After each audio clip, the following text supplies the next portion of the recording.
Some women experience dating as something that's effortless, easy, and fun, while others feel like they're struggling basically from the get go. And it's not because they don't want love, they're any less pretty, or they dating worse men. It's because once they start dating, they occupy a completely different role in the dating dynamic. And the biggest misconception ambitious women often have about dating is that exhaustion is just a normal part of the process. So they blame the apps, the men, the dating culture, the lack of options, bad luck, emotional availability. But what really exhausts them is the amount of emotional labor they are doing every time they start really liking someone. While at the same time, there are women who go on dates and just enjoy themselves. And they don't bother immediately analyzing how he feels, what his texts mean, trying to read between the lines, trying to analyze if they're giving too much or maybe not enough. They're not trying to position themselves in a certain way. They're just there.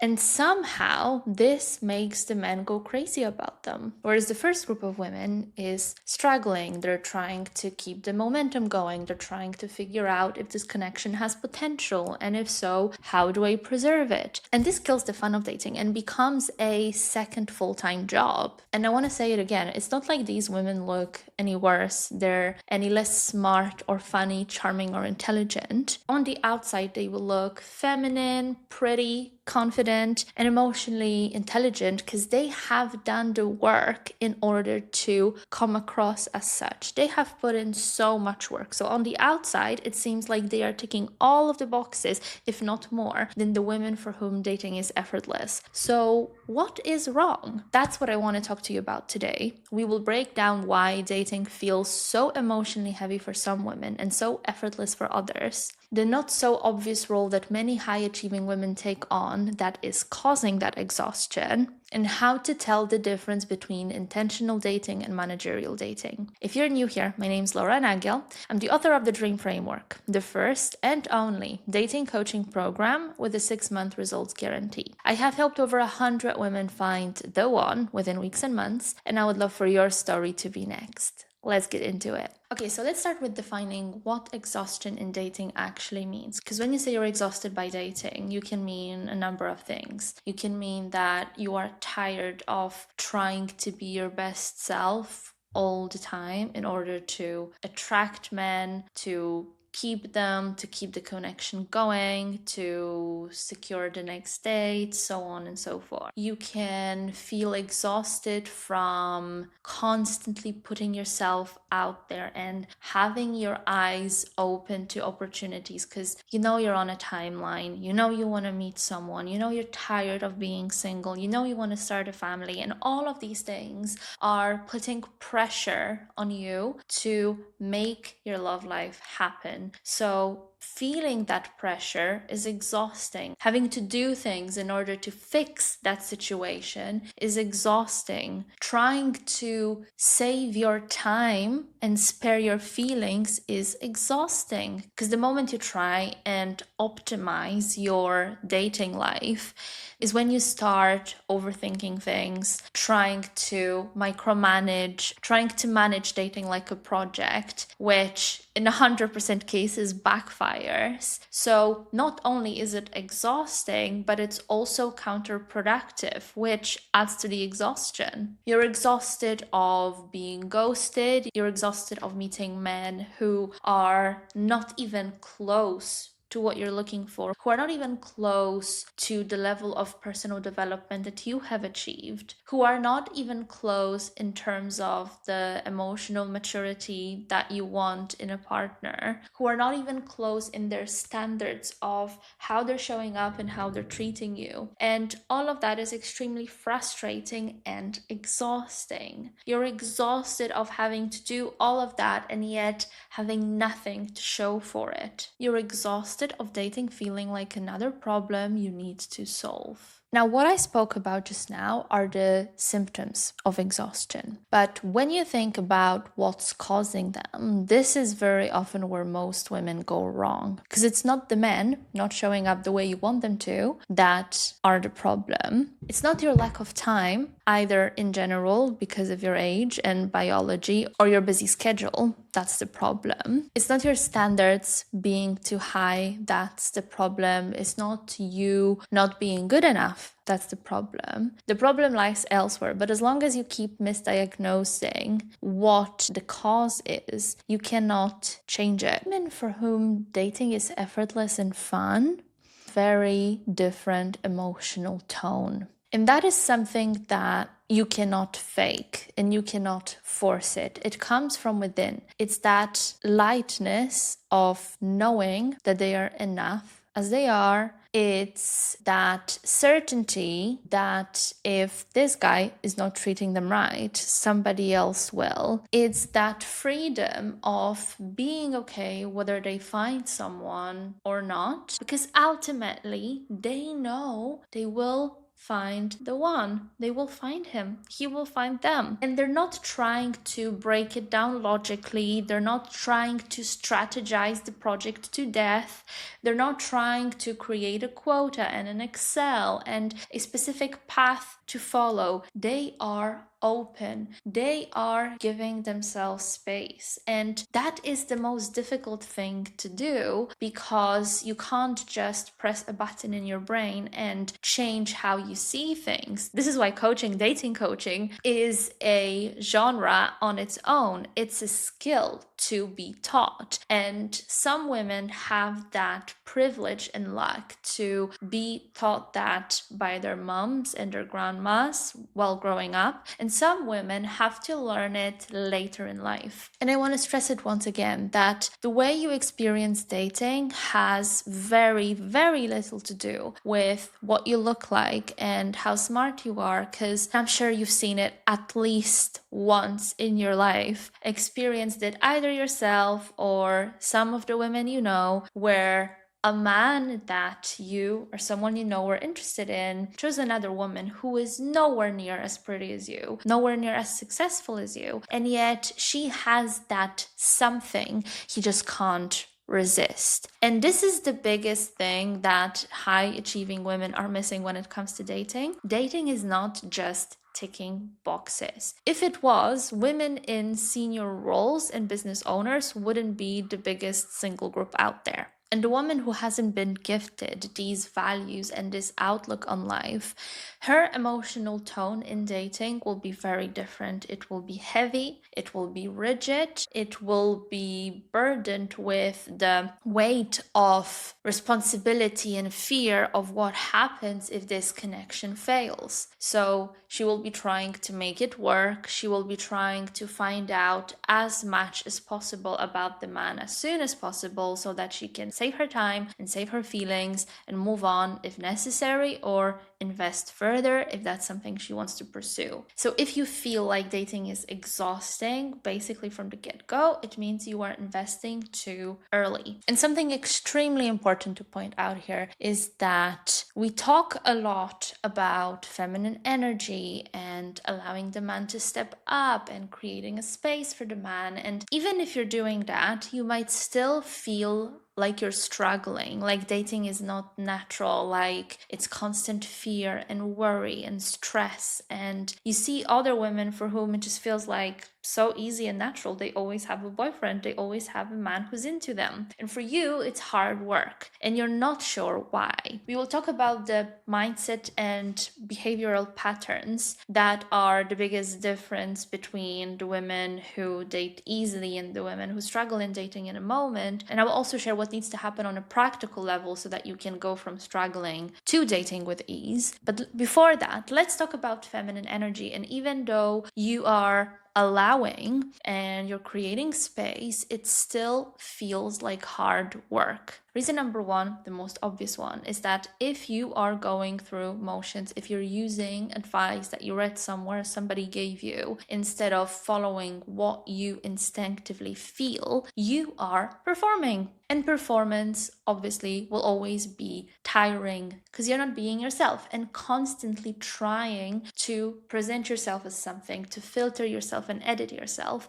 This takes up a lot of mental energy. The second reason is, even though on a practical level you allow the space for the man to step up and take the lead, if you are still energetically carrying the relationship, if you are still in your head wondering, is he gonna do the thing that I'm hoping he will? Is he gonna show up the way I want him to? Is he gonna treat me right? Is he gonna meet my standard? Is this gonna go somewhere? Is he gonna ghost me? Is this gonna end up as it always does? You are not relaxing into it. You are still very much in your masculine energy, just executing the feminine acts like a task, but you are not truly letting go. And that's the essence of being in your feminine. And that's actually even harder because when you are in your masculine and you're acting in a masculine way as well, at least that's coherent. So you're not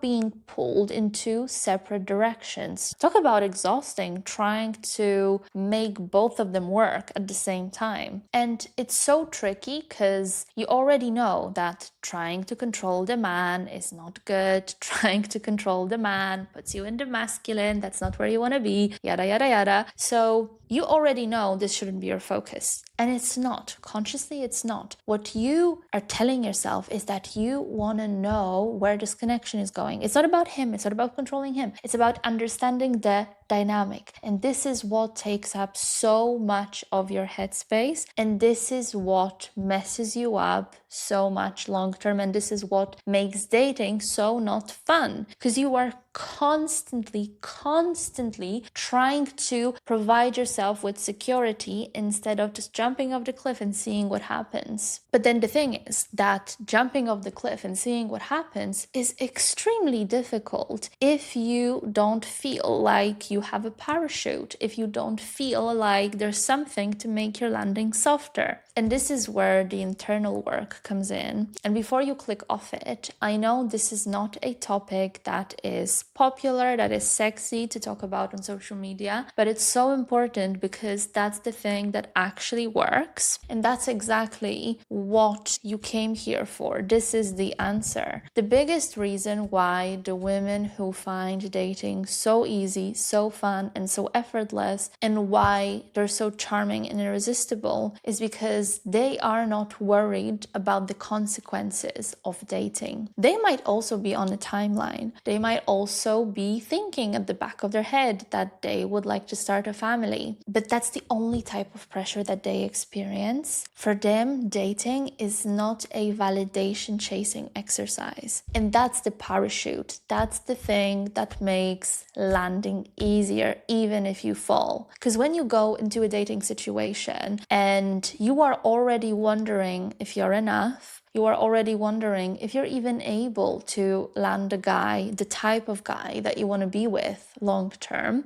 Dating is not about finding a match anymore. It's all about securing validation for yourself that yes, you can, yes, you're good enough, yes, you're pretty enough, yes, you're desirable enough. And that completely shifts the focus of the connection, but also the dynamic within it. And so what the women who date effortlessly do differently is they are not afraid of what's gonna happen with that connection, if it goes somewhere, if it doesn't, if the guy ghosts them, if he doesn't, because they know they can always find someone new. They can always experience whatever they want to experience with someone else.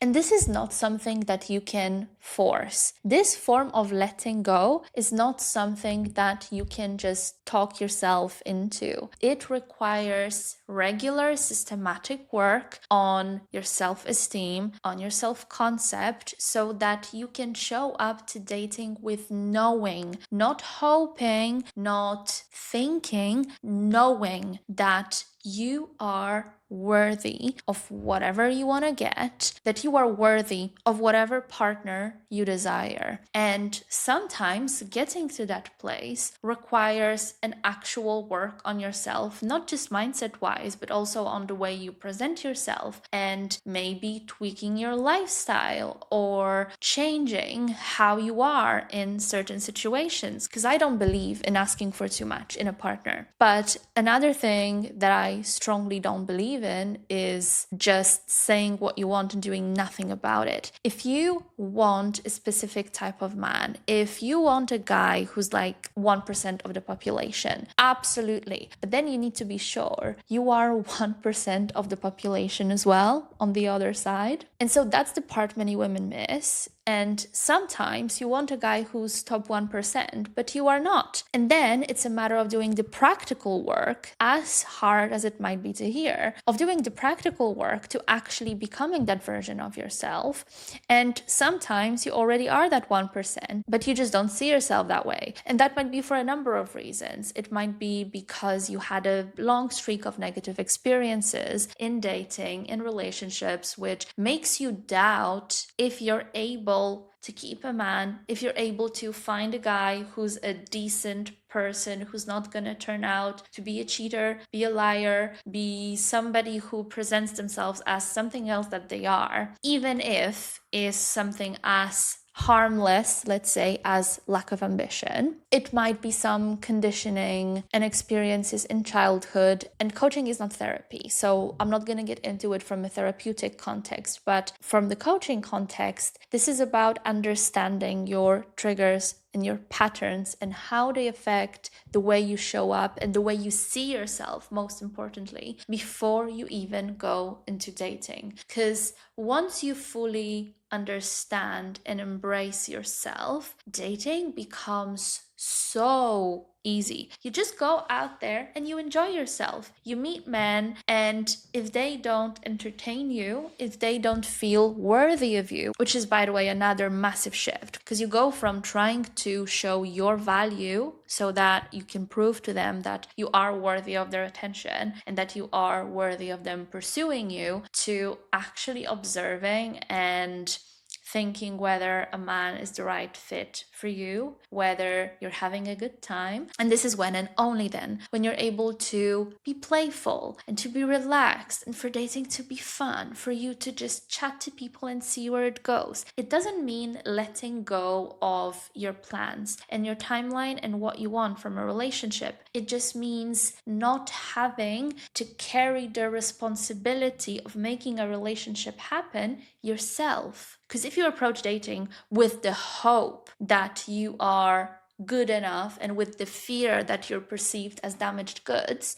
you just can't embody the attitude of a premium product, if you will. That fear of being damaged goods is exactly what is changing you within that dating context. And that's what's causing hypervigilance. You don't want to show any flaw, but you're also extremely, extremely sensitive about finding flaws in men that you're dating, because you don't want to waste your time. You don't want your value to decrease even further on the dating market when you inevitably have to move on from somebody who wasn't a good match. So how can you recognize you are dating from a place of chasing validation rather than a healthy dating dynamic? Number one, you will definitely be leaving dates feeling depleted rather than relaxed and inspired and entertained and amused. You will feel like you're responsible for carrying the connection forward because you know you want it more than him, even though he should want it the same way you do, if not more. If you find yourself comparing your professional life to your dating life, in the sense that you feel so extremely competent in your professional life and everywhere else, and yet when you look at your dating life, it brings up the resentment and disappointment of not being able to do just as well in it. It means that you are evaluating yourself still, that you are not accepting and embracing yourself as you are, that you are expecting a certain level of performance from yourself, which ironically keeps you in that loop. It's a catch-22. Unless you are able to let go of performance in dating, you will not be able to turn that magic on and actually start generating great results with ease, pretty much the way you do in your professional life. Another signal is that when you find someone you really like, you are way more lenient in your standards. You are way more available and open to compensating for their inconsistency, hesitate when it comes to moving on, and stressing yourself over trying to understand him properly and making sure that you're not judging him too fast. And that's going to be a hot take, but I believe that the most magnetic, desirable, and irresistible women are the ones who are generous, are the ones who are not afraid to give. But when I say give, I don't mean endless headspace to analyze his texts and making yourself available whenever he wants to and trying to read between the lines of his various behaviors and the things that he does and says. But I mean, they are not afraid. I mean, they are open and generous with compliments. They are open and generous with sharing how they feel, with laugh, with smile, with affection. Doesn't mean sex, not the initial stages of dating anyway. And this is what makes them so attractive, because in their head, they are not running the constant mental calculation of, is this gonna be too much? Is he gonna think of me something if I do this or if I don't do that? They are just being themselves. And this is what makes them so damn magical. And that mental calculation is so exhausting as well. It comes back to what we were talking about before. It's about that constant filtering, that constant strategizing. And I love strategizing, don't get me wrong. My program is all about telling you specifically what to do. But this strategizing needs to have a place in time. You cannot be analyzing and breaking things down 24/7 because you're driving yourself crazy doing that. You're exhausting yourself, you're burning yourself out, and more importantly, you are becoming less and less attractive to the man you're seeing. That's it for today. If someone you know needs to hear this, show them love by sharing this episode with them. And if you found it useful personally, make sure to subscribe wherever you're listening to this. I am posting every Sunday. I'll see you next week.